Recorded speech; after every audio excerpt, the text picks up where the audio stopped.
السلام علیکم جناب، یہ اٹک میں نور بک ڈپو ہے اور اس کے ساتھ یہاں پہ کمپیوٹر سینٹر ہے، جنہوں نے اس روڈ کے بالکل درمیان میں سمجھے بہت سارے بلاکس رکھ کے اس کو انکروچ کیے ہوئے آگے تک، یہ کافی آگے تک آپ دیکھ سکتے ہیں۔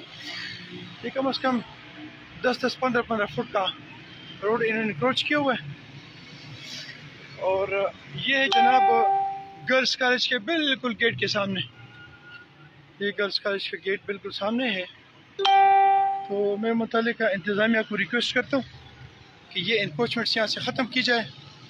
اٹک میں انکروچمنٹس کی برمار ہے اور انتظامیہ جو یہ کمپلیٹلی سوئی ہوئی ہے، تو ان کو ریکویسٹ ہے کہ آپ جاگیں اور یہ جتنی بھی انکروچمنٹ ہے اس کو ختم کیا جائے، تاکہ یہ جو روڈز ہیں یہ کھل جائیں اور عوام جو ہے وہ فیسیلیٹیٹ ہو۔ السلام علیکم ورحمۃ اللہ۔